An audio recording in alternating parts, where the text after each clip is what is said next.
Olá, estudante, seja bem-vindo. Eu sou o professor Adriano Sepp, vou conduzir mais uma aula com você de lógica e técnica de programação. E o nosso objetivo é entender alguns elementos de algoritmos, né?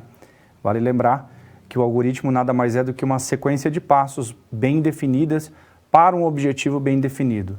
Então, quando nós construímos um programa, quando pensamos em toda a sua complexidade, às vezes nós não conseguimos entendê-lo, o funcionamento de um todo, né, do comportamento do programa do começo ao fim, mas quando entendemos as partes desse programa, é o que eu digo, diminuímos o escopo, aquilo passa a ser muito mais legível e capaz de ser interpretado pelo ser humano.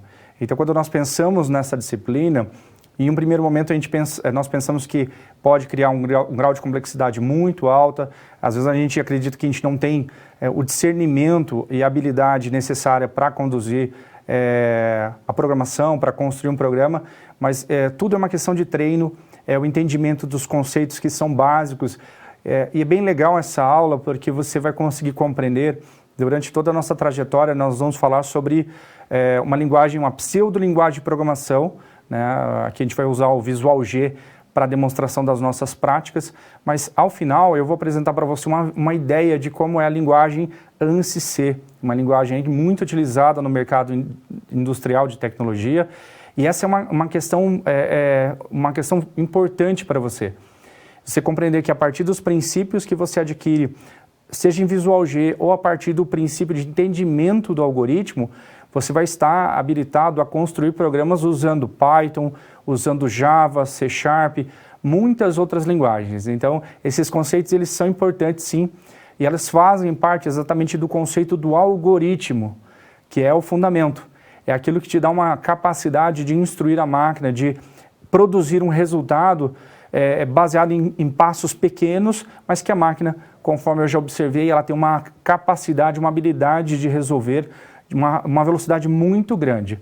Então, o que você pode e deve guardar é que sempre a máquina tem instruções simples para serem executadas, mas ela tem uma alta capacidade para fazer isso. Então, ela consegue fazer muitas instruções em alguns milésimos de segundo. Enquanto nós lidamos, às vezes, com programas mais complexos, mas nós temos um tempo muito maior para resolver certas situações. Vamos ao quadro. Eu gostaria de colocar pelo menos um resumo. O objetivo é compreender as estruturas sequenciais e de decisão. Também estruturas de repetição e estruturas de dados. Então, o que é importante você guardar aqui? Estruturas são conceitos que nós aplicamos na programação para controlar o fluxo de execução. Vamos entender que um programa ele é construído através de várias instruções. E essas instruções elas são executadas uma a uma. Só que baseado em algumas interpretações, até mesmo baseado em alguma lógica, o programa ele pode tomar caminhos distintos e fazer com que instruções diferentes sejam geradas. Se a gente for olhar e relembrar o conceito de um terminal de autoatendimento de um banco, quando eu ou você nos aproximamos desse equipamento para fazer um saque, a obtenção do dinheiro, uma mensagem indicando que não há saldo suficiente, é baseado numa condição, é um controle de fluxo. Em algum momento é entendido que se tem saldo, o dinheiro vai ser dispensado para a pessoa, para o cliente. Agora, se não, vai ser alertado o cliente de que não há saldo suficiente. Perceba que é um controle, é uma estrutura condicional. E nós condicionamos o saque baseado na existência de saldo. E quando nós construímos um programa, nós estamos basicamente fazendo isso, determinando um fluxo, determinando a sequência lógica que as instruções vão ser executadas, baseado em condições lógicas. Aí vale lembrar todo o conceito que a gente viu. Eu gostaria de expor somente o conteúdo dessa aula. Vamos ao quadro. Então, primeiro ponto, nós vamos falar sobre execução sequencial e estruturas de decisão. Você vai compreender que um programa nada mais é do que uma sequência de instruções e que existem instruções que determinam pontos de decisão. Tá? Abordamos uma situação, problema, seguimos com as estruturas de repetição, quando precisamos indicar para que um bloco de código, uma sequência de instruções, seja executado mais de uma vez. Também seguimos com uma situação, problema, apresentamos o conceito de estrutura de dados, que é a capacidade de representar tipos complexos através da programação, muito pertinente para algumas situações que desenvolvemos. E aí nós seguimos com a situação problema 3. Ao final, nós praticando algoritmo, eu vou exatamente apresentar esse comparativo entre o algoritmo Portugal que nós estamos vendo com uma linguagem já de programação e já te dá condições de você chegar na sua casa e treinar através do navegador. E concluímos aí com a situação problema número 4. Tá? Eu espero que isso crie toda uma base aí de conceitos para que você consiga, tanto usando o livro base, quanto compreendendo uma sequência de conhecimento, deslanchar nessa disciplina e muitas outras, porque essa com certeza é uma base fundamental para o seu aprendizado. Tá? A gente fecha aqui essa introdução à nossa aula.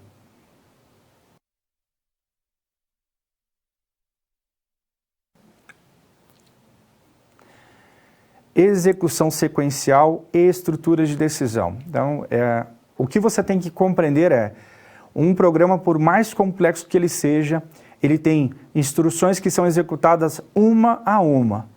Tanto é que quando nós estamos no processo de desenvolvimento, aquilo que é mais complexo, aquilo que depende de uma minúcia, um cuidado maior, nós usamos ferramentas para conseguir executar instrução por instrução, até conseguir chegar no ponto de que a estabilidade, o objetivo foi atendido. É uma sequência de passos com um objetivo bem definido. Essa é a definição de algoritmo.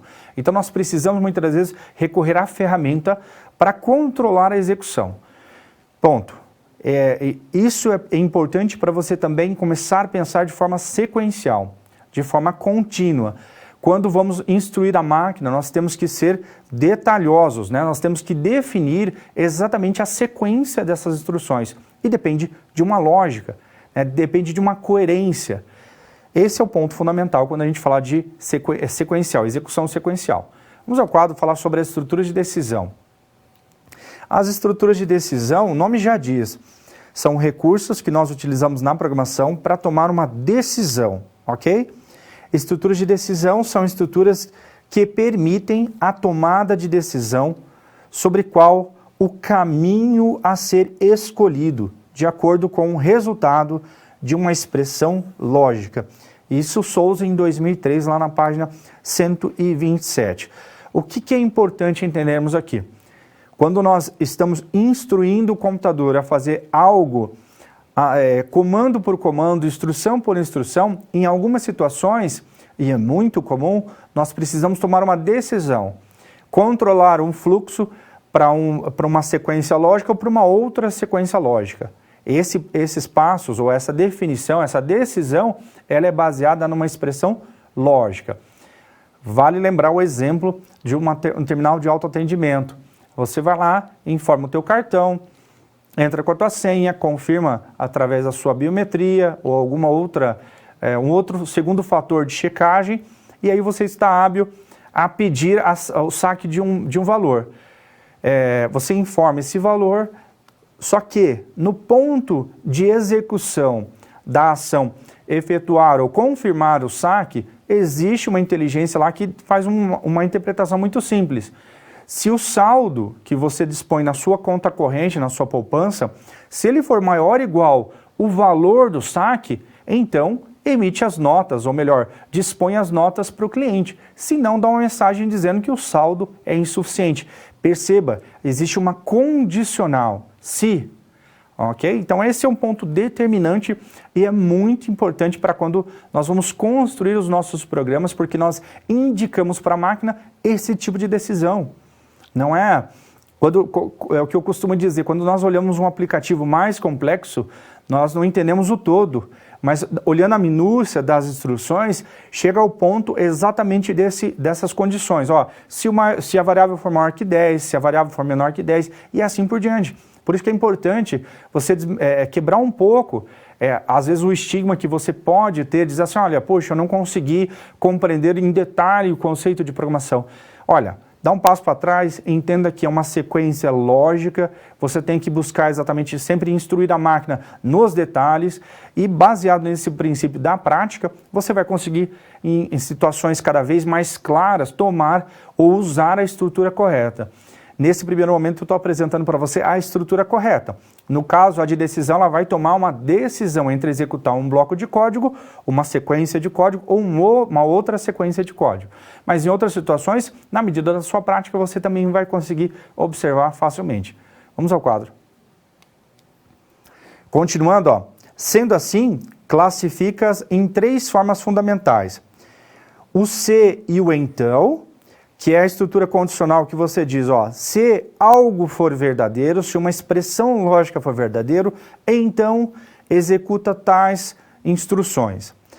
Existe uma outra condição que é o se, então e se não, que é exatamente o caso de você dizer, ó, se uma expressão lógica for verdadeira, então executa tais instruções. Se não, executa outras instruções. No caso do terminal de autoatendimento que eu esbocei no começo desse conhecimento, dessa trilha de conhecimento, eu falei, se o saldo for maior ou igual ao valor de saque, então, olha bem, disponibiliza o dinheiro ao cliente. Se não, emite uma mensagem, saldo insuficiente. Então nós temos ali uma estrutura condicional, uma estrutura de decisão que vai tomar 2 caminhos. Se a expressão lógica for verdadeira, faz algo. Se não, faz uma outra ação. Então isso é importante. E o último ponto, que é o caso, vamos ao quadro. O caso é uma condição mais simples. É muito comum, por exemplo, quando a gente pega um terminal de autoatendimento também, que aparece várias opções, vários botões. O primeiro botão é saque, o segundo botão é depósito, o terceiro botão é consulta. Então, o caso nós utilizamos exatamente nesse tipo de situação. Caso a opção selecionada for igual a 1, então inicia o processo de saque. Caso for igual a 2, inicia o processo de depósito. Se for igual a 3, inicia o processo de consulta ao saldo. Perceba, é baseado em uma variável e existem os valores que são checados, tá? Isso é importante entender. Vamos olhar visualmente a estrutura de o se e se não? Olha que legal.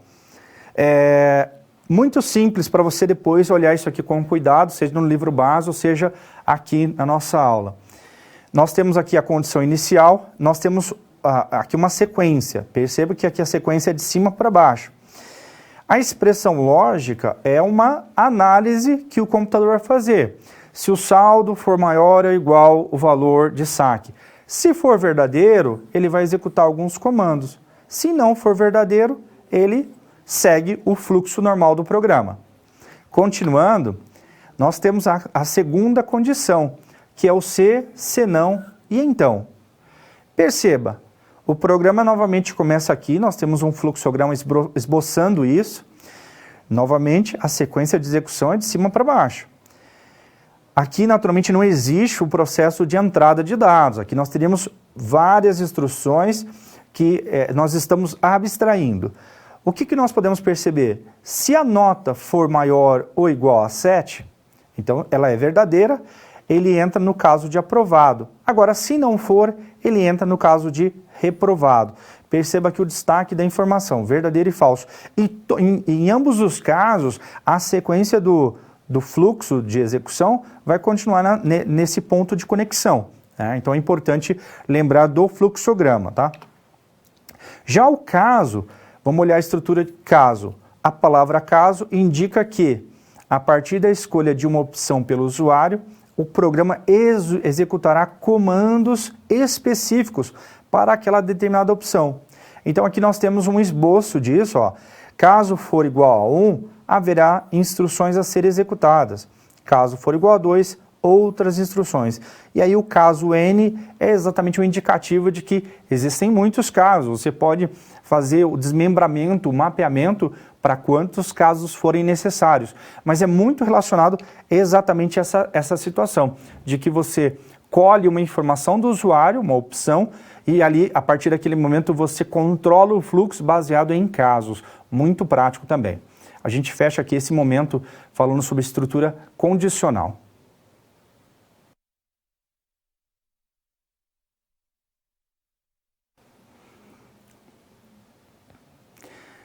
Vamos resolver uma situação, problema? Vamos ao quadro falar sobre ela. Olha bem, qual é o desafio? Desenvolver algoritmos que validem as entradas do operador, que no caso é o usuário. Esses valores têm que estar de acordo com o Sistema Internacional de Unidades, o SI. As entradas serão as unidades de comprimento, tempo e massa. E aí nós temos aqui, ó, desenvolver algoritmos necessários para as validações pertinentes a cada entrada. Continuando, ó, aí nós entramos no mérito da resolução. Então nós temos ali, aqui, isso faz parte do teu livro base, é importante porque depois você pode checar e entender como o autor esboçou o raciocínio dele. Aqui nós temos um pedaço de tela que foi extraído de lá, mas é importante você entender que por mais que nós não estejamos ainda construindo a tela, isso possivelmente você vai ver em outras disciplinas, é fato de que o algoritmo em uma aplicação que tem interface gráfica, uma aplicação que não tem interface gráfica, como aquelas de linha de comandos, como DOS, Shell Script que você encontra no Linux e outros mais. Então, esse tipo de aplicação, seja ela do tipo texto, seja ela do tipo gráfico, executa por detrás ou tem como concepção os mesmos algoritmos. A diferença é que aqui nós temos uma pseudo-tela ali que permitiria com que o usuário informasse os dados. Mas se nós estivéssemos desenvolvendo essa aplicação, e a sequência vai representar exatamente isso, resolvendo essa situação usando um terminal, usando um programa do tipo texto, ao invés de ter campos para preencher e botão para pressionar, nós interagiríamos com o usuário. Ó. Informe qual é o comprimento, informe a unidade de medida. Perceba que nós mudamos o mecanismo de interação, e você tem uma disciplina que fala exclusivamente sobre isso, que é a interface homem-computador, mas mesmo assim, ou além disso, além dessa dinâmica diferente de interação, o resultado é o mesmo, o algoritmo é o mesmo.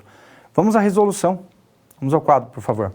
Olha bem, com a nova padronização do formulário, você terá que verificar no algoritmo se o usuário escolheu a opção metro e, caso não tenha escolhido, você terá de informá-lo que a opção escolhida não é mais válida. Perceba que aqui o autor trouxe exatamente uma visão de como seria essa tela, ok? Então nós temos um campo onde o usuário digitaria o comprimento, e aqui nós temos uma opção única, né, um campo de seleção única, que permitiria ele escolher qual é a unidade, se é metro, centímetro e milímetro. Conforme eu falei, nós não dispomos da interface, aqui o autor trouxe essa representação, mas o algoritmo sim. Vamos resolvê-lo. Então assim, para esse tipo de situação, onde nós precisamos tomar uma decisão, criar uma condição para executar, a melhor escolha para a resolução é o desvio condicional composto. Por quê? Porque nós temos ali, ó, duas condicionais para que o processo funcione. Então, entendendo o funcionamento aqui, ó, nós temos nesse fluxograma o início do aplicativo, tá? A declaração aqui de duas variáveis, comprimento e unidade. Esse fluxograma, é importante você já conseguir fazer a leitura, nós estamos pedindo duas informações. Aqui nós usamos o leia, tá? Que exatamente representa essa interação com o mundo externo, onde você vai dizer, olha, o usuário informe algo que o meu programa precisa para para que possa seguir com a execução. Então nós vamos ler o comprimento e a unidade. E aí nós usamos a estrutura condicional. Como que isso funciona? Olha, dentro do losango, nós colocamos a expressão lógica. Se o comprimento for maior que 0, se for verdadeiro, segue. Agora, se não for verdadeiro, isso aqui é o símbolo de emissão de uma mensagem. Nós mandamos uma mensagem para o usuário, ó, entrada inválida. Agora, isso para o fluxo normal. Desculpa, o fluxo quando a expressão lógica for falsa. E aí, ó, perceba que ele automaticamente finaliza o programa. Agora, voltando para o fluxo verdadeiro, né? Caso o comprimento for maior que 0, por que é um desvio condicional composto? Porque nós compomos usando dois desvios condicionais. A próxima instrução ainda é uma estrutura condicional. A unidade é igual a metro? Se não for, indicamos que a unidade é inválida. Agora, sendo ela verdadeiro, a unidade sendo metro, nós efetuamos o cálculo. Composto porque nós encadeamos duas condicionais. Nesse caso, duas entradas informadas pelo usuário são importantes ser resolvidas. Vamos olhar o algoritmo, o pseudo-algoritmo ali, pseudo-linguagem de programação que nós utilizamos para construir o algoritmo. Vamos ao quadro. Olha bem, é a mesma lógica, só que nós não temos o fluxograma. Nós estamos usando uma linguagem, uma pseudo-linguagem de programação. Declaramos duas variáveis, nós tínhamos essa representação lá no fluxograma. Recebemos os valores informados ao usuário e aqui nós combinamos, nós condicionamos de forma compostas a situação de que o comprimento tem que ser maior que zero e a unidade tem que ser igual a metro. Se essas duas condições forem verdadeiras, calcula. Agora, se a comprimento não for maior que zero, sinaliza entrada inválida. Se não, unidade inválida. Olha, isso é importante. Quando você tiver alguma dúvida, tente representar através de um fluxograma. Manteve a dúvida, tenta esboçar o máximo em cima de uma visão gráfica e aí sim você vai partir para a programação. E aí você vai colocar, vamos dizer assim, você vai ter o desafio de traduzir isso para uma linguagem, seja uma pseudolinguagem ou uma linguagem mesmo, como uma linguagem ANSI-C, tá? A gente fecha aqui essa situação, problema.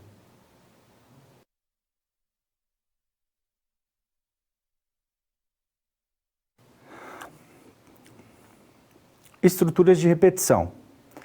Estruturas são recursos que nós adicionamos à nossa programação para conseguir fazer ações de forma mais própria para certas situações.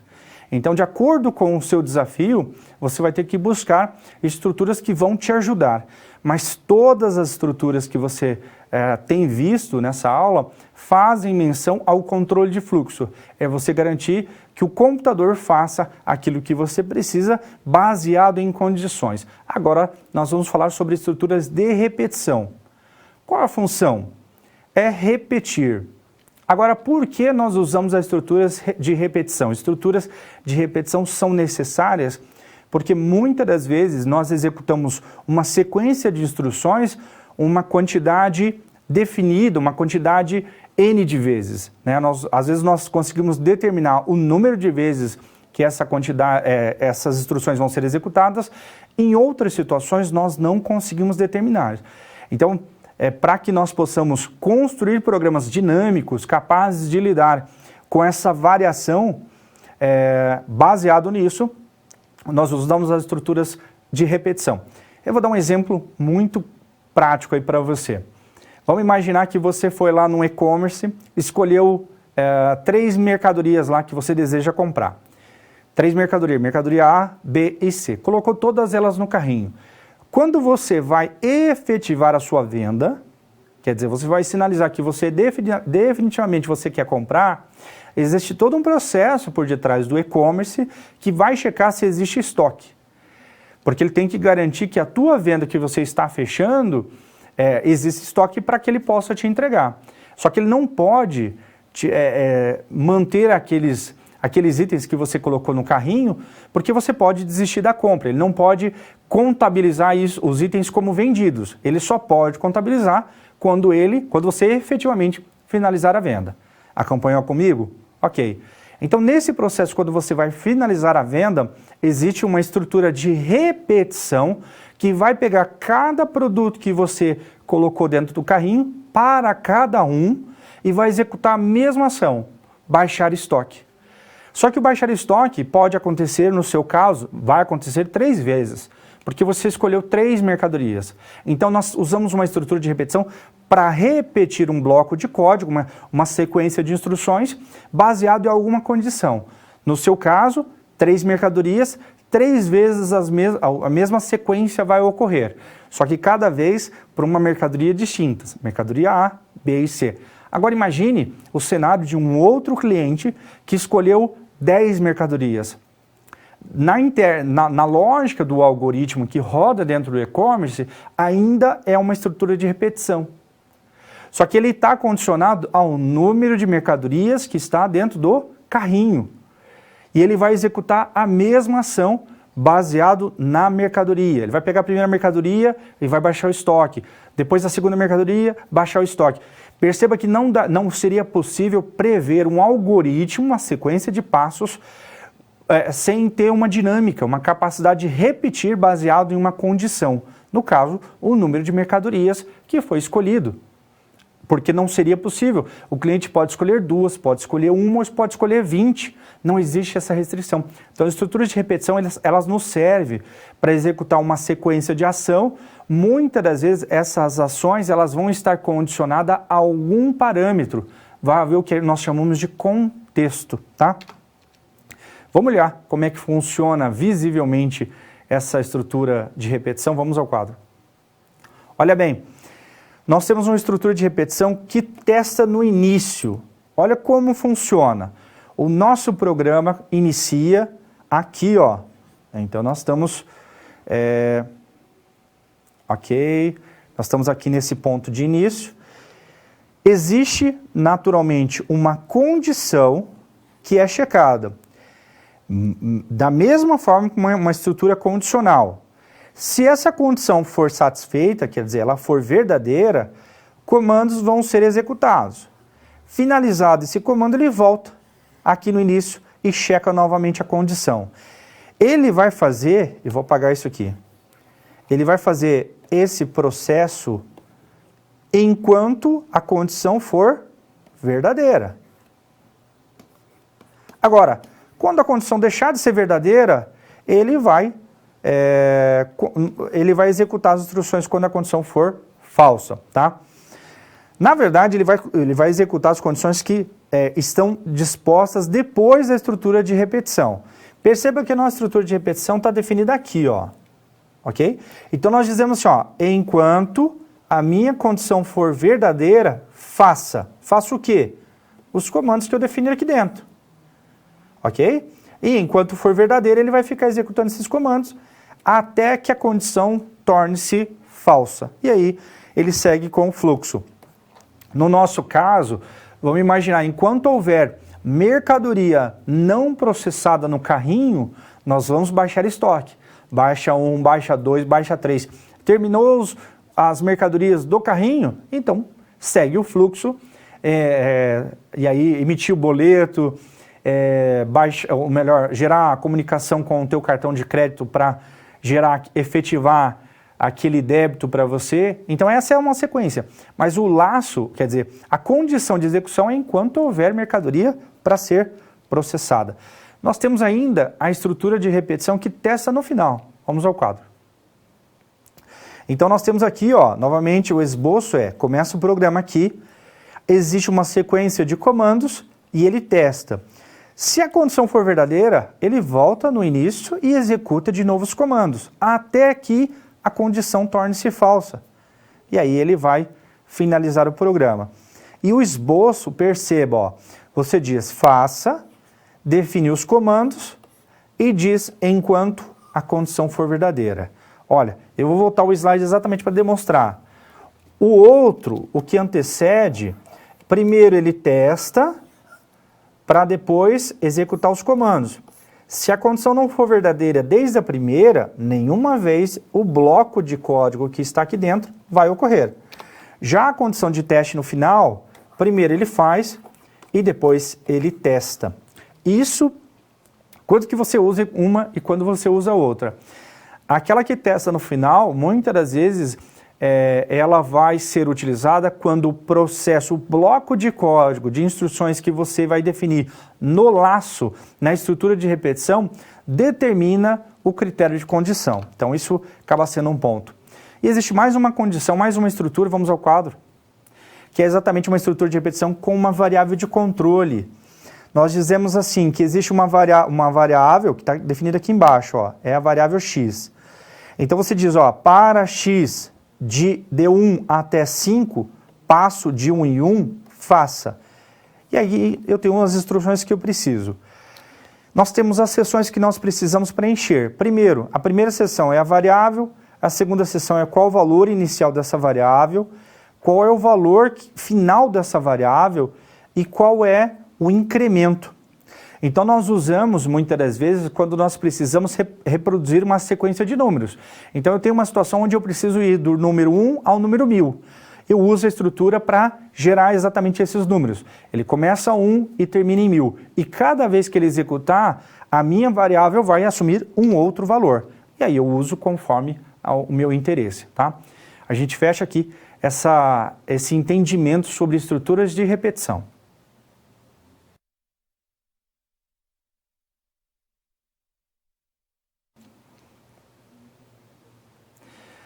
Vamos entender uma nova situação-problema. Vamos ao quadro. Situação-problema número 2. Desafio. Você deverá escrever um algoritmo que faça a conversão de uma série de entradas de um comprimento para a unidade quilômetro. O sistema permite a inserção em quilômetro, metros ou milhas, porém a unidade oficial será quilômetro. Então entenda aqui, KM, né? O nosso aplicativo ele vai permitir a inserção de valores e nós precisamos converter, ok? E aí nós temos que resolver de alguma forma, nós temos que usar as estruturas para tomar as decisões corretas, condicionar corretamente aquilo que nós precisamos com uma sequência lógica. Vamos criar um esboço dessa tela, vamos ao quadro. Então aqui seria uma demonstração, tá?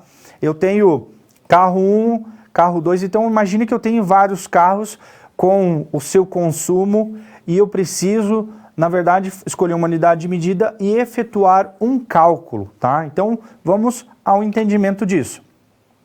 Como que isso poderia ser feito? Perceba, no começo, no início aqui nós declaramos as variáveis. Primeiro, distância e total, ambas em real, quer dizer, suportam casas decimais.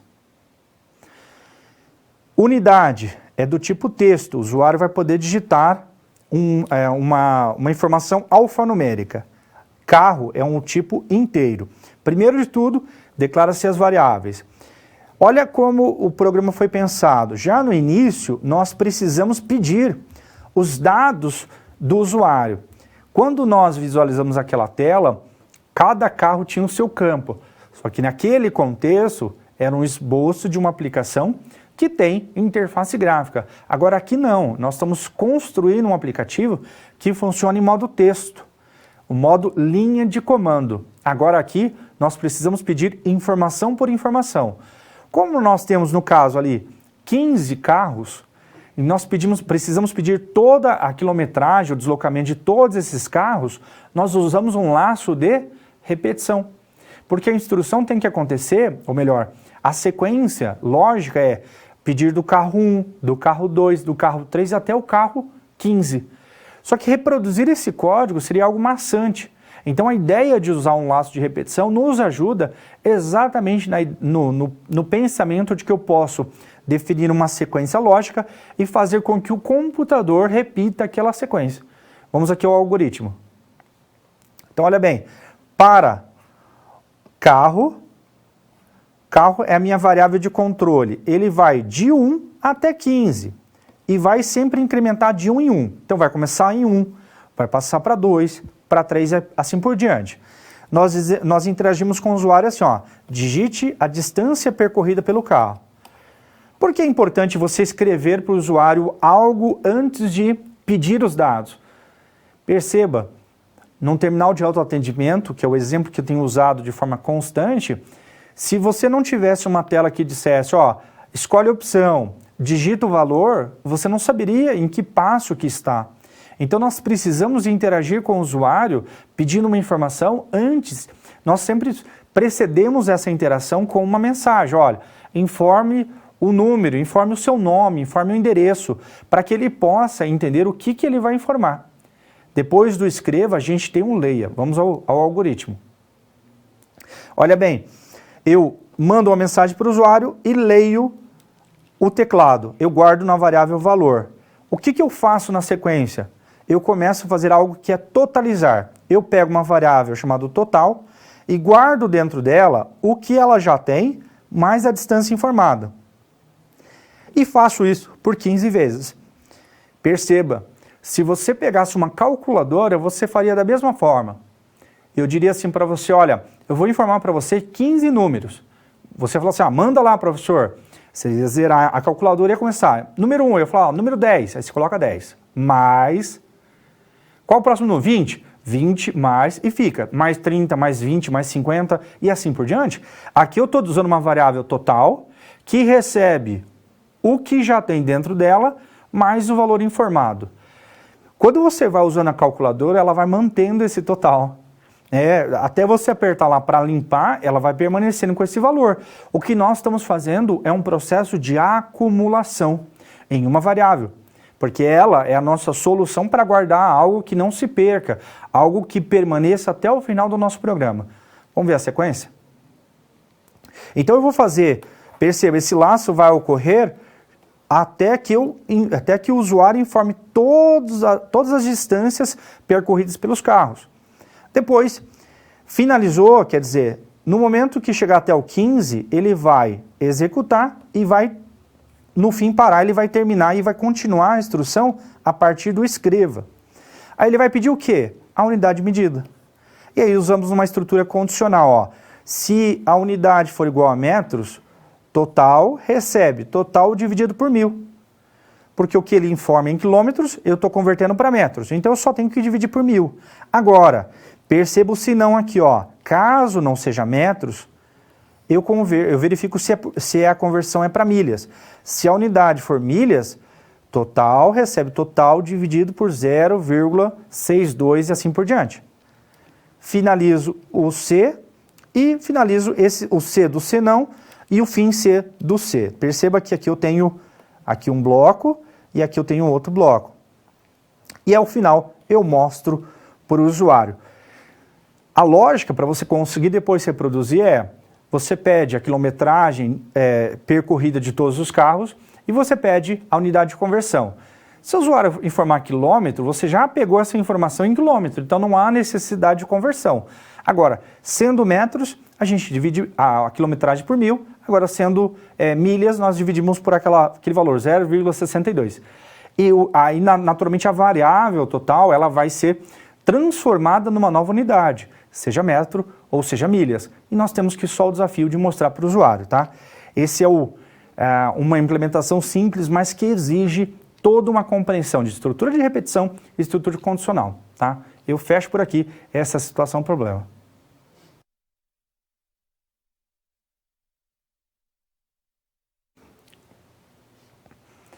Eu gostaria de deixar esse momento de interação para você que ficou alguma dúvida, quer pontuar algo, envia para nós, a gente volta em um instante.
Olha, não houveram interações, mas o importante é você sempre lembrar que as estruturas, seja de repetição, estruturas condicionais, elas nos permitem controlar o fluxo e construir os nossos algoritmos de forma mais inteligente.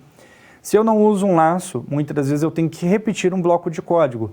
Em algumas situações, a dinâmica ela não vai permitir com que eu tenha um código estático, um código rígido ali determinado. Eu preciso compor a minha lógica, o meu raciocínio, usando os princípios da programação. Então, usar as estruturas de repetição, estruturas condicionais, são importantes, porque os algoritmos eles vão ser extremamente simples e limitados quando você não pode ou não sabe utilizá-los, esses recursos, tá? A gente fecha esse momento de interação aqui.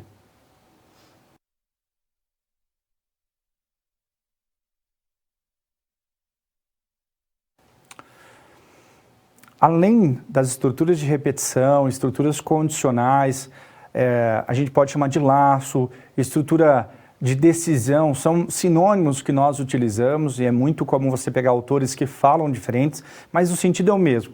Uma estrutura condicional, você define um ponto onde o computador faz uma análise. Opa, eu executo essas instruções ou não executo? Se eu não for executar as instruções, quais outras eu vou executar? E as estruturas de repetição, nós indicamos para o computador, olha, você deve repetir essa sequência de instruções um número de vezes ou baseado em uma expressão lógica. Agora, nós temos ainda situações onde nós precisamos criar estruturas de dados. Perceba, o princípio da programação, em qualquer linguagem que você venha estudar, é entendendo o conceito de variável.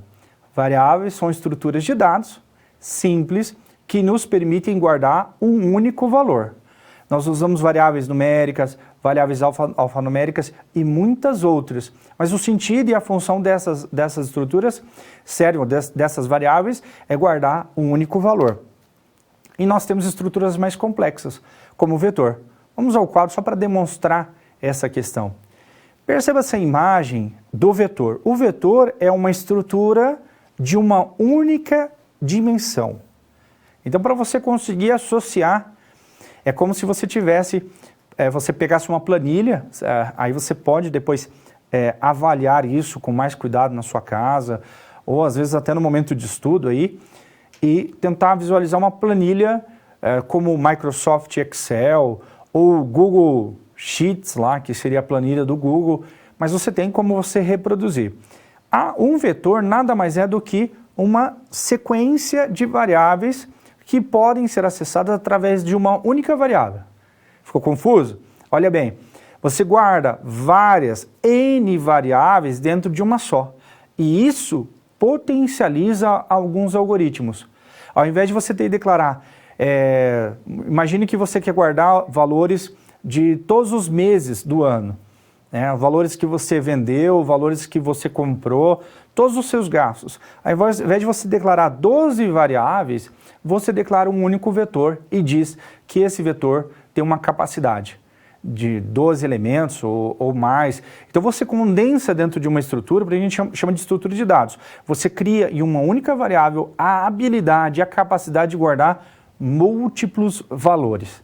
Ok? E isso nos ajuda em algoritmos mais complexos. Vamos ao quadro, por favor? Olha, essa representação é a mais simples possível. E o que você tem que ter em mente? O vetor, imagine que isso aqui é uma única variável. Vamos imaginar que eu chamei essa variável de V. A variável V, ela é composta por 4 outras variáveis, né? Ela tem como representação 4 valores. Esses valores estão dentro do quadradinho, tá? Então aqui imagine que na posição 0, é um índice, tem um valor 9. Na posição 1, tem um valor 21. Na posição 2, tem um valor 7. E na posição 3, tem um valor 15. Quando eu utilizo o vetor? Quando eu preciso guardar em uma única variável mais de um valor. Então, é uma variável multivalorada. Ela me permite, através de um laço de repetição, por exemplo, fazer o acesso a cada uma dessas posições, posição 0, posição 1. Então, cada casa do meu vetor guarda um único valor e combinado com uma lógica mais complexa, eu consigo fazer algo mais interessante, tá? Uma outra estrutura, uma estrutura chamada matriz, vamos ao quadro. Olha, novamente eu peço que você vá lá numa planilha, seja um Excel ou seja do Google, e perceba que aquela planilha onde você consegue construir lá todo o teu orçamento mensal da sua casa ou do escritório onde você trabalha, ela tem uma representação muito parecida com essa. Você tem um conjunto de células, né? Cada célula mantém um único valor. E aqui, olha, perceba, nós temos dois índices. O índice referente à coluna e à linha. Então vamos colocar aqui, ó. Coluna é esse índice, linha é esse índice. O que eu quero dizer? Que quando eu vou acessar a coluna, eu uso essa definição aqui, esses números, 0, 1, 2, 3 e assim por diante. Quando eu vou acessar a coluna, eu uso esses que eu representei e a linha nesse eixo, no eixo Y, tá? E naturalmente, aí como que você vai fazer a leitura desse slide, ó? Você tem no topo da célula aqui uma representação para você entender, tá? Na célula 00 tem o valor 3, na célula 01 tem o valor 5. Olha, vamos fazer a leitura? 0 é a linha, 1 é a coluna. Perceba, vamos limpar tudo que está aqui, ó. Ó, 0 corresponde a esse valor e 1 corresponde a este valor.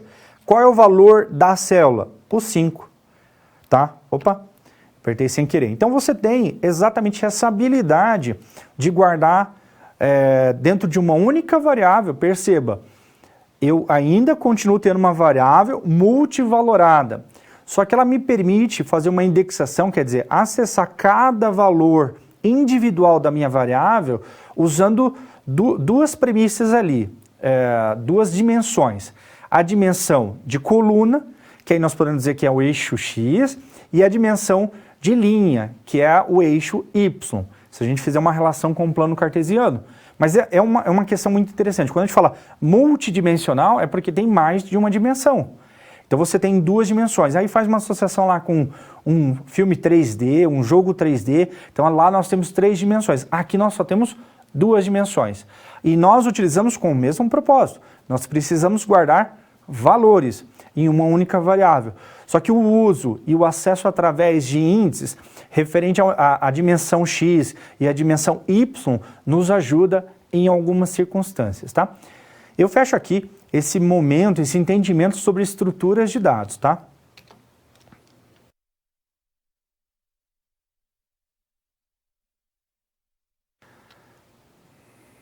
Vamos pensar agora numa nova situação, problema, e possivelmente ela vai ser resolvida baseado no conhecimento que nós já temos visto. Vamos ao quadro. Ó o desafio. Agrupar em uma única variável informações do mesmo assunto. Ponto. Problema do empilhamento de produtos feito pelo robô na unidade 1. Então lá na unidade 1, nós estudamos lá uma lógica de que o robô precisava tirar de uma base e transferir toda a mercadoria, tudo que estava em cima dessa base para uma outra base, só que ele não poderia inverter as ordens, não poderia colocar um produto mais frágil embaixo de um produto menos frágil, que naturalmente iria quebrar. E aí eu fiz uma menção ao conceito de torre de Hanoi, que é exatamente um jogo e tem um princípio, esse mesmo princípio. Você tem N bases e você tem que deslocar todas essas fichas, essas estruturas, de uma base para uma outra, todas essas estruturas, só que você não pode inverter nenhuma delas. Sempre a menor tem que estar embaixo de uma maior. Desculpa, invertido.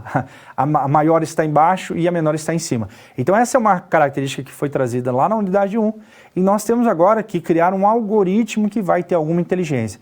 Vamos seguir aqui com o entendimento da situação problema. Qual é a tarefa? Tá? Nós temos ali como tarefa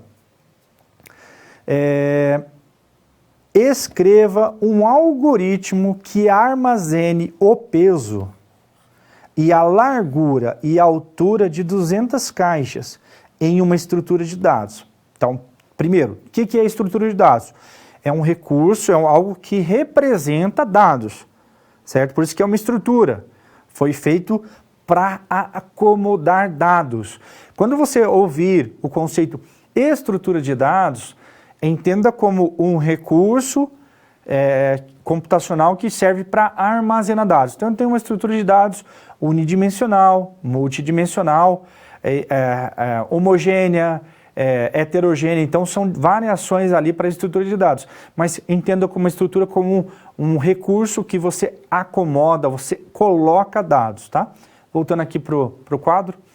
Então, nós temos que guardar a altura e a largura de 200 caixas, sabendo que a altura do galpão do estoque, onde o robô trabalha, é de 40 metros, complemente o algoritmo para que o robô saiba quando deve parar de empilhar, tá? Então esse é o nosso desafio. Nós temos ali uma alusão à unidade 1, que traz exatamente a ideia do robô. Aqui nós temos algumas condições, ele tem que armazenar o peso e a largura de 200 caixas, e depois nós vamos ter que desenvolver uma lógica ali para que o robô possa perceber que ele ultrapassou ou não os 40 metros, tá?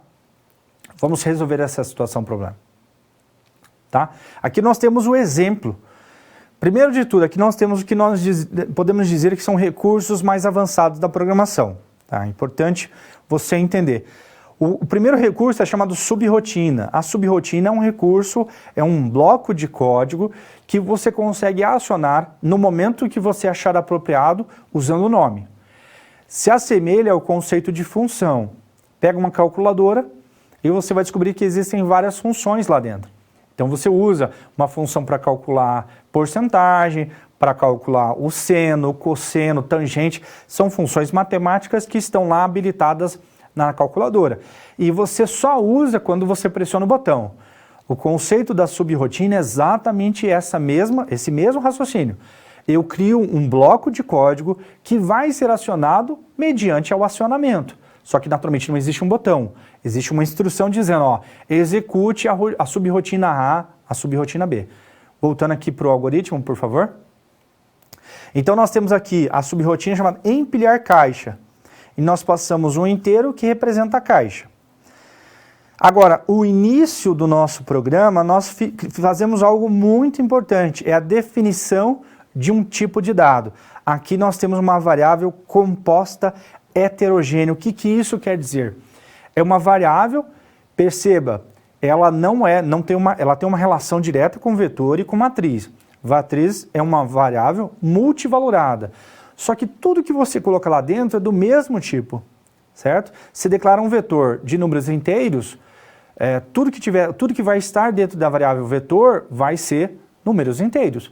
Agora, no caso, a variável composta heterogênea é que a composição dessa variável é por outras variáveis, só que elas têm tipos diferentes, elas podem ter tipos diferentes. Então aí nós temos um avanço no recurso. Vetor, todos os tipos das variáveis que compõem um vetor são do mesmo tipo. Já no caso, o registro, que é o exemplo aqui, eu posso ter tipos diferentes. Eu uso conforme a minha necessidade. Perceba que o uso aqui é muito pertinente. Vamos aqui para o algoritmo. Por que pertinente? Olha, eu quero criar um registro chamado dados da caixa. O que vai ter? Peso, altura e largura. Agora eu estou declarando uma variável que vai guardar 3 informações. Peso, altura e largura. Em uma única caixinha, numa única estrutura. E olha que interessante. Quando eu começo o início do meu algoritmo, eu declaro aqui, ó, uma variável do tipo informação que contém 200. 200 o quê? Dados da caixa. Perceba, eu preciso lidar com 200 informações que são multiplicadas por 3. Cada informação de caixa, eu tenho peso, altura e largura. Para cada caixa. Só que eu tenho 200. Imagine você multiplicando. Você precisa de 200 informações de caixa e de cada caixa você precisa de 3 informações exclusivas. 200 vezes 3 dá 600 variáveis. Você criar um tipo registro para representar os dados pertinentes de uma caixa e criar um vetor te ajuda de forma significativa. Com uma única variável, eu vou armazenar 200 informações de caixa. E para cada caixa, eu vou guardar 3 informações: peso, altura e largura. Vamos seguir aqui com a sequência do algoritmo. Perceba, o importante aqui é você entender a lógica. Eu uso um laço de repetição, a variável caixa é uma variável numérica, ela vai de 0 a 199. Ainda é 200, porque se você contar do 0 ao 199, você vai perceber que são 200 números. Perceba que são coisas distintas. 200 números e o valor 200. De 1 em 1. Eu faço a leitura de dado 1, dado 2, dado 3. Eu perco 3 informações: peso, altura e largura. Depois, olha o que eu uso. Eu uso o meu vetor associado ao meu contador. Olha o meu contador aqui. E guardo peso, altura e largura. Faço isso 200 vezes. No final, olha, finalizou aqui, quer dizer, obtive os dados das caixas, eu começo um laço faça. Eu uso a minha função empilhar para simular esse processo de empilhagem, né, empilhamento. E aqui a minha lógica, olha, perceba, toda vez que eu empilhar, eu guardo na variável altura da pilha o que tem dentro dela, quer dizer, eu estou acumulando mais a altura da caixa que eu estou manipulando naquele momento. Eu incremento a minha variável caixa para que eu possa ir para a próxima caixa, só que a minha lógica é a seguinte: enquanto a altura for menor ou igual a 40.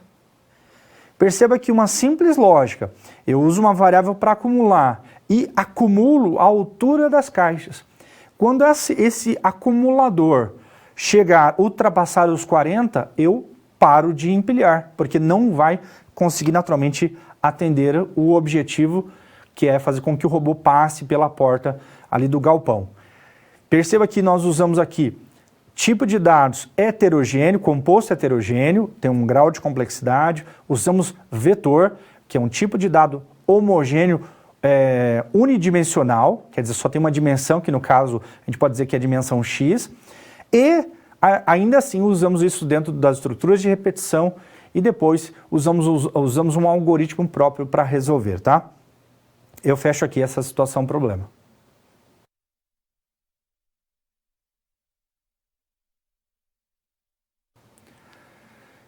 Praticando o algoritmo. Então aqui eu tenho um pouco mais de habilidade aqui para te mostrar o que eu desejo. Vamos olhar aqui 3 casos específicos, tá? Vamos ao quadro. Avaliando estruturas de repetição é o título dessa discussão, ó. Vamos realizar o teste de mesa. Teste de mesa, o que consiste exatamente um teste de mesa? Se você não fez ainda, não ouviu essa palavra, não identificou isso lá no livro base, o teste de mesa é quando eu ou você, como seres humanos, nós executamos um programa, um algoritmo, de forma sequencial para tentar reproduzir qual seria o comportamento se estivesse dentro do computador. E aí o sentido de teste de mesa é porque nós poderíamos fazer isso numa folha de papel. Tá? Então essa é a função. Isso nos ajuda, primeiro, para expandir um pouco o horizonte. Eu consigo facilmente, usando teste de mesa, identificar dificuldades, compreender um pouco mais do funcionamento ali de variáveis que acumulam, variáveis que não acumulam e assim por diante. Mas existe o esforço. Tá? E a ideia é mostrar 3 estruturas de repetição. Vamos aqui para o computador. Perceba que aqui eu tenho uma sintaxe um pouco diferente, tá? Não se preocupe com isso. Essa sintaxe ela é baseada já numa linguagem de programação, mas perceba que aqui é um pouco mais até simples a implementação. Mas aqui eu tenho a estrutura, o laço for. Deixa eu só completar a leitura, porque faltou. Ó, realiza os testes de mesa de caixa abaixo e responda se todos os códigos produzem o mesmo resultado. Tá? Quer dizer, aquilo que vai produzir ao usuário é a mesma coisa?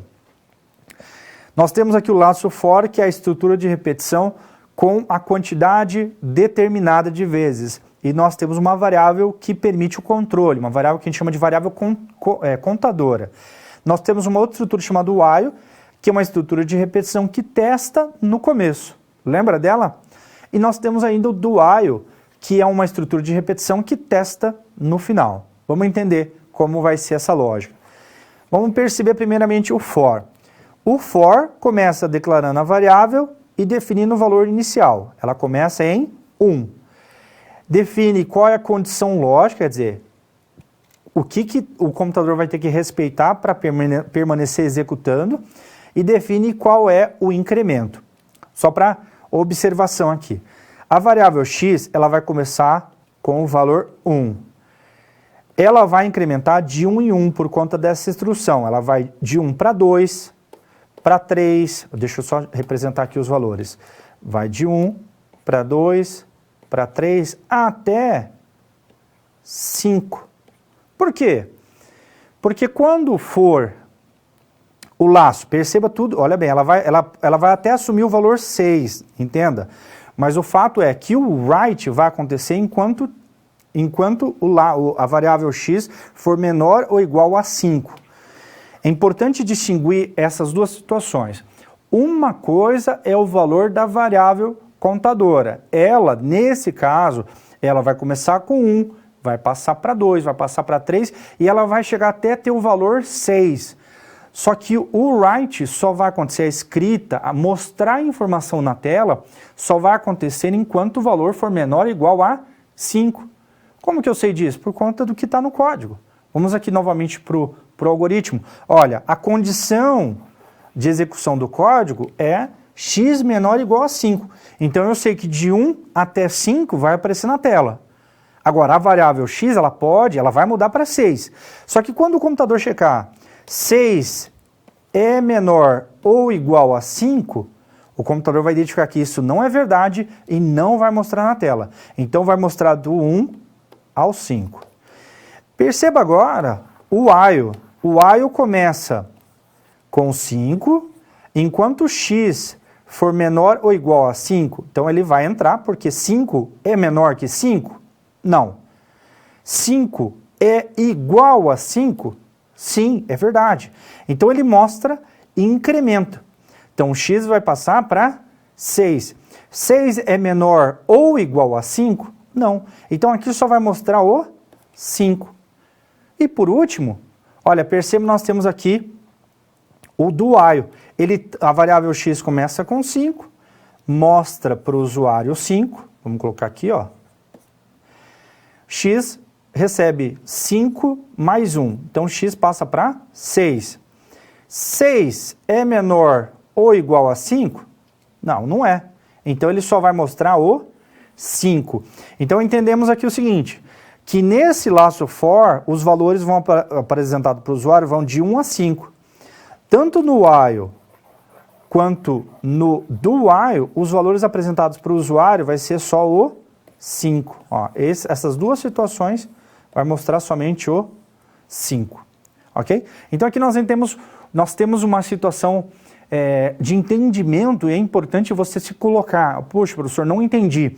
Olha, instigue a entender. Reproduza esse código, ainda hoje eu vou te mostrar como que você consegue reproduzi-lo. Tá? Você pode tanto usar o Visual G para representar isso, quanto usar uma linguagem de programação, que eu acho até que você já está próximo disso. A nossa próxima aula vai falar e vai usar já a linguagem ANSI C.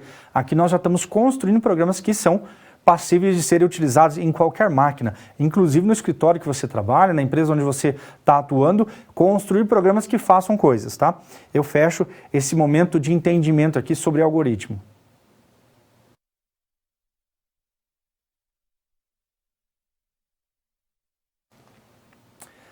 Nós temos mais uma situação problema e essa situação problema eu deixei em aberto, tá? Então eu quero mostrar para você um ambiente que você pode usar para construir os teus algoritmos ali e aí brincar conforme necessidade para você conseguir buscar o entendimento, buscar a compreensão e a prática. Se você não praticar, guarde isso, se você não praticar, você não vai se desenvolver. Como eu já falei, a minha formação é exatamente essa que você está buscando, eu atuo hoje no mercado e eu te digo o seguinte, eu mais aprendi na faculdade quando eu me dedicava na resolução dos exercícios e muitas das vezes tentava fazer exercícios que o professor não tinha passado. Naturalmente, cada um tem uma carga horária, você tem as suas limitações com relação a tempo, mas quanto mais você se instigar a fazer, você vai conseguir entender e conectar melhor o raciocínio. Para alguns, isso às vezes soa mais fácil, para outros mais difícil. Mas o fato é que sem o esforço, você não vai conseguir pensar nessa sequência lógica e o uso apropriado das estruturas, tá? Então, vamos aqui para o quadro só para demonstrar que o meu objetivo é mostrar aqui a prática, tá? Então eu vou agora para o computador, por favor. Aqui tem um exemplo. Quando nós trabalhamos com Visual G, né, nós temos todas as possibilidades que nós vimos hoje. Nós temos aqui, no caso, o escolha, que seria o caso, o case, né, mais comum na programação, estrutura condicional como C. Olha, perceba aqui, ó, nós temos um laço de repetição que é controlado por uma variável, ó, para, mês. Aqui o programa não faz nada, é muito simples com relação à sua função. Mas o que eu gostaria que você entendesse? Que nós temos as mesmas estruturas que eu passei para você, elas são acessíveis e estão acessíveis aqui através do Visual G, tá? Mas o que eu quero mostrar necessariamente nessa aula é essa representação, ó, perceba. Aí eu vou mostrar uma informação, o escreva, o leia.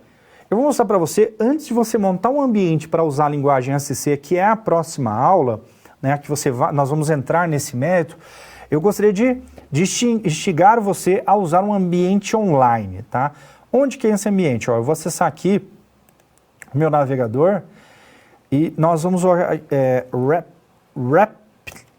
esse site que eu estou passando para você aqui, ó, é esse o site, ó, rapl.it. Esse site eu já pedi para você desenvolver o seu fórum, tá? Os dois fóruns. Qual que é o princípio? Aqui é princípio de programação, tá? É importante, é interessante nós falarmos sobre isso. REPL, em inglês é Read, Eval, Print, Loop. Ok? Read é lê, avalia, imprime e repete. Lê, avalia, imprime e repete. Eu vou te mostrar que você já usava esse tipo de recurso, só que às vezes você talvez não tenha o discernimento do que era. Vamos aqui para o computador, por favor. Ó, eu vou mostrar para você, eu estou no ambiente, mas você já tem acesso a ele.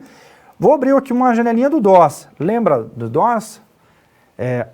Aqui na verdade não é uma janelinha de DOS, é uma janelinha do Command, né? Do CMD. Se você nunca fez, executa Windows executar e escreve aqui CMD. Você vai entrar nessa telinha aqui. Esse CMD, que é um Command, ele é um read,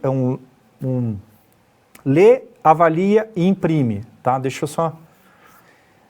e fica no loop. Por quê? Olha, eu vou mandar um comando, dir, ele mostra na tela. Deixa eu só ver o... Tá, isso. Pergunta importante, ó. Depois, aí na sequência, na interação, eu vou abrir para responder isso daí, tá? Só um instante. Então, esse programa aqui, ó, read, eval, print, você já usava. Eu dou um dir, ele mostra. Ó, dir é a leitura, ele está pedindo qual é o comando. Quando eu dou um enter, ele faz a leitura, ele entende que é um comando de listagem de diretório. Aí ele mostra para mim, e ele pede o novo comando. Fica aqui, tá entendendo? Por isso que é lê, avalia, imprime, repete. Lê, avalia, imprime e repete. Esse site que eu mostrei, você pode, acessando na sua casa, você vem aqui, ó, um novo, lê, avalia, imprime e repete. Eu vou escolher a linguagem C. Infelizmente não tem um Visual G ou um Portugal. Mas é importante você entender que os conceitos são os mesmos, tá? Espera que ele está montando para mim. Como que funciona? Ele constrói para mim um arquivo aqui do lado, ó. Opa. Só questão de visualização. E aqui à direita é como se fosse um programa do tipo terminal. O que eu coloco aqui, se eu dou um run, ele mostra aqui do lado, ó. Hello World. Lembra no caso, no Visual G, nós temos lá, deixa eu mostrar aqui, Visual G. Nós temos aqui o escreva. Na linguagem do nosso, o ANSI C não tem escreva, tem o printf, que tem a função de imprimir. Olá, aluno. Deixa eu só tirar aqui um pouco o zoom. Aqui já é o suficiente, ó. Então, o que eu estou fazendo? Eu começo o meu programa, eu mando uma mensagem para o usuário. Eu quero rodar isso aqui. Vai aparecer aqui do lado, ó. Ah, eu quero um laço. Como é que eu faço um laço? For. Laço de repetição do tipo for. Aquele exercício lá que demonstrava que era algo parecido com isso, ó. X começa com 5. Do printf x. Enquanto, né? Faça enquanto x for menor ou igual a 5. Não me lembro se era isso aqui. E aqui fazia algo como x recebe x mais 1. Você pode pegar aquele código e colocar aqui para você visualizar. Só que o printf de uma variável ela é um pouco mais chato, mas faz parte do seu livro base. Você só tem que colocar aqui um caractere para ele entender que o que está na variável vai aparecer aqui no %d. Só isso. Vamos rodar? Ó, só mostrou 5. Então, aquela resolução lá, aquele entendimento do raciocínio de quais seriam os valores apresentados, você pode testar aqui. Você pode editar e compartilhar com seus amigos, seus colegas, tá? Fique livre. Por que é importante esse ambiente? Por que é importante você já começar a escrever esse código? Porque você pode compartilhar com seus amigos, você pode buscar esses algoritmos que você tem visualizado na internet, coloca ali dentro. Você não precisa de ferramenta, você não precisa ter um compilador, né? Isso é fato, é conhecimento prévio. O compilador é aquele software que lê o código de fonte e traduz em linguagem de máquina, passível de execução. Então você não precisa nada disso. Nas nuvens você testa e usa livremente, tá? Então fique aí a dica do Rapid It, né, que seria exatamente esse processo de execução contínua, e você pode desenvolver os seus algoritmos ali e testar. E é tão interessante, eu tenho usado de forma extensiva para demonstração de algoritmo, que você pode usar depois, você escrever o mesmo algoritmo em C, você pode ter o desafio de escrever em Python. Você vai descobrir e começar a entender quais são as minúcias e as equivalências. Isso é muito legal. As linguagens possuem equivalências. Olha o que eu estou te afirmando, as linguagens possuem equivalências. Você vai descobrir como é que é o for, como é o while, como é o do while, em cada uma dessas linguagens. Existem naturalmente as minúcias, os detalhes das linguagens, mas eu te afirmo, pelo menos até então, né? As linguagens que têm sintaxe, o raciocínio baseado num conceito chamado programação imperativa, elas têm uma semelhança muito grande. Agora, existem linguagens que são projetadas por uma outra dinâmica. Linguagens para programação baseada em modelos matemáticos, linguagens de programações baseadas em programação funcional, aí ela se distingue bastante porque ela tem conceitos que eu, por exemplo, não vou te passar. Nessa disciplina você não vai visualizar. Mas outras que têm os mesmos princípios, o conceito de linguagem imperativa é baseado na sua vontade. Você diz, ó, imprima, leia, faça, repita, por isso que é imperativo, você está impondo. Esses tipos de linguagem, eles têm uma equivalência muito grande, tá? Eu fecho aqui esse momento, essa situação, problema, essa demonstração de recurso aqui, como nós poderíamos usar as nuvens para programar em ANSI C.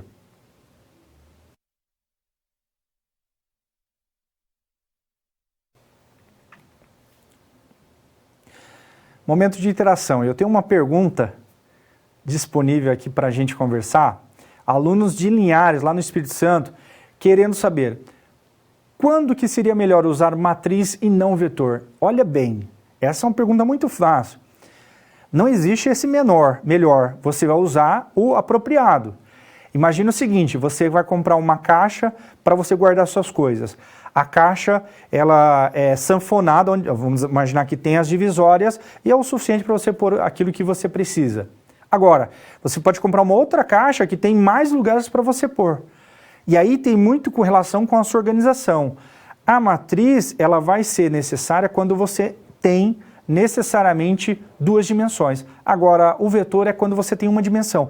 Eu só estou lidando com os valores de vendas de todos os meses. do ano. Ok, quais são os meses? Janeiro, fevereiro. Então é uma dimensão só, uma única informação. Agora eu estou trabalhando com os meses e os anos. Aí eu tenho duas dimensões. Essas duas relações elas vão naturalmente determinar entre usar matriz ou vetor. Em São João del Rei, Minas Gerais, professor, os alunos estão questionando se o while e o while sempre obterão resultados iguais. Na verdade, não, porque o while, a estrutura é uma estrutura de repetição que testa no início. Antes de executar o bloco, as instruções que estão condicionadas, ele testa. Se não for verdadeiro, não vai executar nenhuma vez. Já o do while, não. Ele vai executar pelo menos uma vez, depois ele testa para permanecer, continuar a execução. Então perceba que são situações distintas. Um testa no início e o outro testa no final. Como eu falei, o testa no final, muitas das vezes, o algoritmo que você vai impor no laço de repetição vai definir, vai interferir na lógica, na expressão lógica, tá? Então eu só gostaria de fechar esse momento de interação só para a gente seguir com a nossa aula.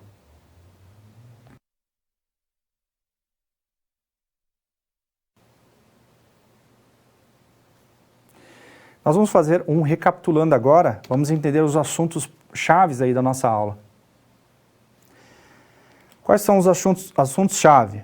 Execução sequencial, nós discutimos exatamente na ideia de que as instruções são feitas uma após a outra, e nós temos as estruturas de decisão, que são condições que nós impomos ao computador para que ele possa, mediante uma lógica, definir executar algo ou não. Partimos também para a estrutura de repetição, que são blocos de código que são condicionados um número de vezes para repetir. Esse número pode ser pré-determinado ou pode ser baseado em alguma expressão lógica também. Falamos sobre as estruturas de dados, que são os registros, a capacidade de você representar dentro de uma única variável, variáveis distintas, que são estruturas heterogêneas, compostas, né? E também o vetor e a matriz. E ao final, nós praticamos ali brevemente o nosso algoritmo, tá? Acho que assim nós completamos essa nossa aula e nós temos um recado especial para você.